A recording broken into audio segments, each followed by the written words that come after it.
Hello guys, you are welcome to my YouTube channel History Net JRF classes. So today in this video lecture I am going to talk about types of research which is classified on the basis of outcome or application and logic. So those who are watching my video for the very first time, please go and subscribe to my channel and press the bell icon.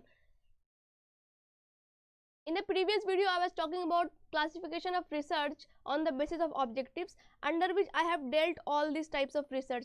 And one more thing, research is very important topic for your NET exam. Questions are asked every year from this topic, so please be careful when you are watching. Try to build your concept, have a clear understanding about research, their types and their implications, and I will try to explain you types of research with examples so that you can have a better understanding about types of research. So today I am going to talk about all these four types. The first one is fundamental, then applied, third one is deductive, and then inductive approach. And these are classified on the basis of these two categories. On the basis of outcome or application, we have these two, fundamental and applied. On the basis of logic, we have these two, deductive and inductive research. So the very first one is fundamental research. It is also known as basic or pure research. So it has three names. It adds to the existing stock of knowledge. So what is the function of fundamental research is that whatever knowledge is there, it will add it and it will try to expand that knowledge further. It has no practical implication at the present or even in the future. When a research is carried out under fundamental method, then there is no vision for any practical implication. There is no such objective. The only objective is to expand the existing stock of knowledge. It is mostly academic in nature and it is very much extensive. Why extensive? Because it keeps on adding, there is no limitation to the research that is being carried out under fundamental research. It includes large number of case studies. Fine. So the next we will try to understand it with an example. So here I have made few examples so that you can understand it better. The first example is any Neolithic site is being excavated in Andhra Pradesh. If a research is being done where an excavation is carried out in Andhra Pradesh in any Neolithic site, then whatever outcome we have, whatever we get from that settlement, from that site, it has nothing to do with the present situation of Andhra Pradesh or present situation of any society or any country. What is it doing that? It is only adding to the existing stock of knowledge. Whatever work has been done on the Neolithic age in the past, it is just trying to carry it further and adding more. The next example is a research is done on Huaiyan. Huaiyan was a Chinese traveler and he came to India. So if a research is being carried out on Huaiyan, so what we are doing is that we are trying to understand Huaiyan's work. He wrote book. So what he is trying to describe about that, about the contemporary society of his time, but it has nothing to do with present society. Okay, a study is done on Taj Mahal's architecture. So Taj Mahal was built by Shah Jahan, and if a researcher carries out a study on Taj Mahal, so it is fundamental in nature, because whatever research has been done on Taj Mahal, it is just adding it and trying to extend the knowledge system on Taj Mahal and its architecture. A research is being done on the role of women on any specific women in Indian national movement. So if a researcher get interested to work on any particular women who had played a very important role in Indian national movement or Indian independence movement, so that research on that women has nothing to do with India in the present scenario. It will talk about what was her role and how her ideas and how her actions affected the Indian national movement. So when these researches are carried out under fundamental research, it has nothing to do with the present situation. But I would tell you one thing, that the next we are going to talk about applied research, and applied research can't exist without fundamental research. Why? Because whatever theories are produced under fundamental research are used under applied research. Okay, so next we will see it in detail.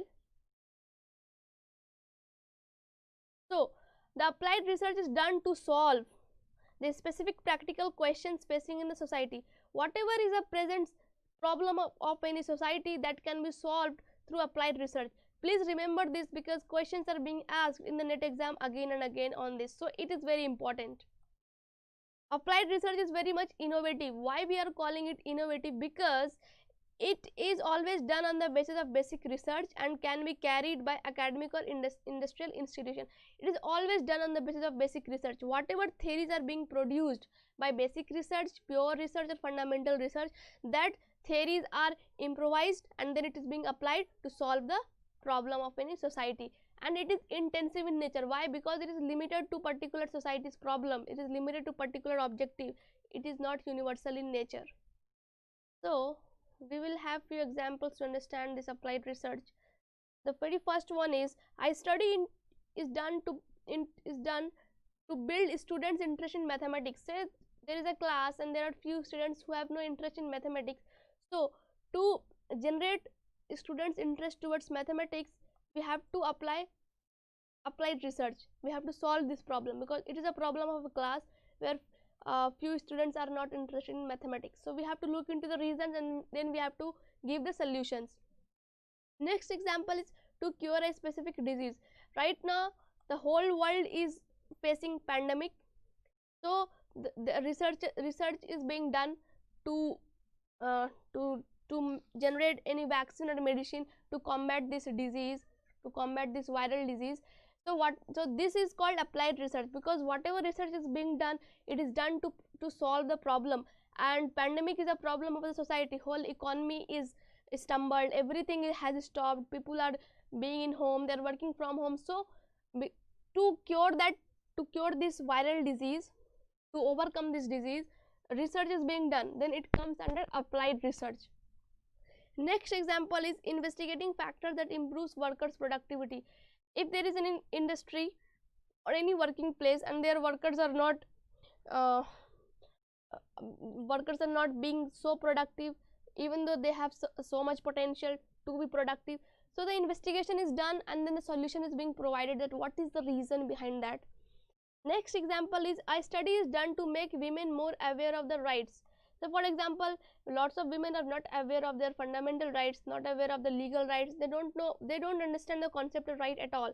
So an applied research can be done to make them more aware of their rights. So these were the example of applied research. I hope you understand it and remember it, this is very important for the NET exam, so please be clear on this.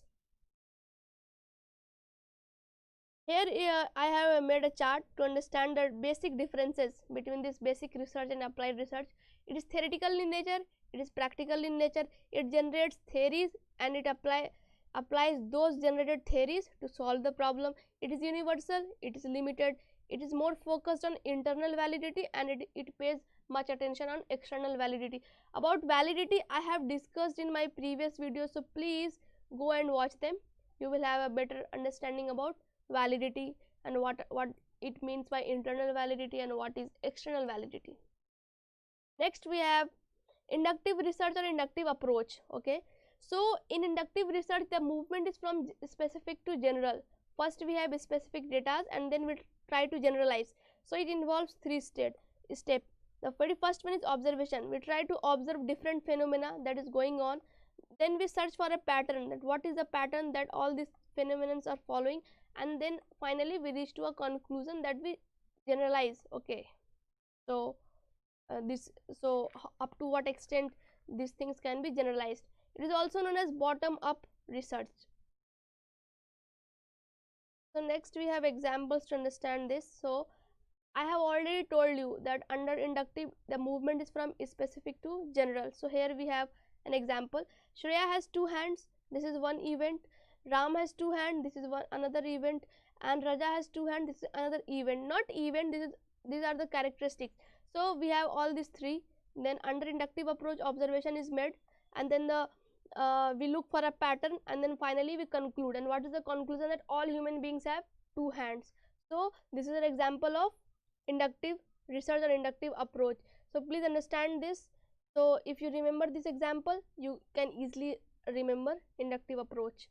Next we have deductive research or deductive approach. It is reverse of inductive approach. Okay, it starts with a theory, fine, and in that inductive approach theory comes at the end, that is generalization came at the end. It involves three steps. First we state the hypothesis, and how we state the hypothesis, it is based on existing available research, literature, theory or data.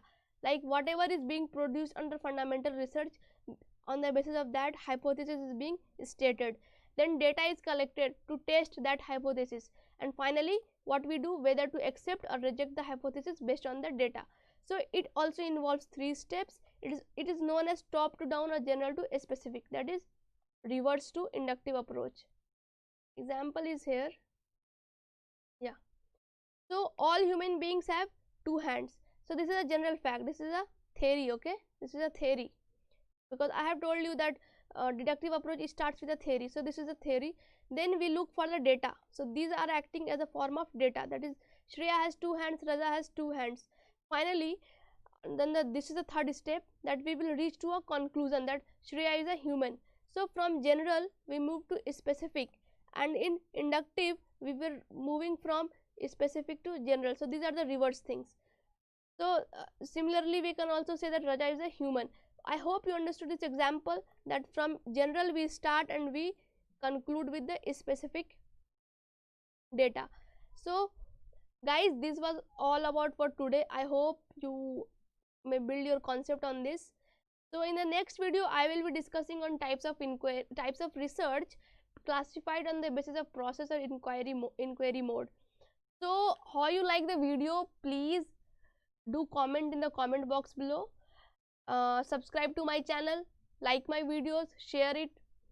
You can also join us on Telegram, follow us on Facebook or Instagram. All the links are given in the description box below.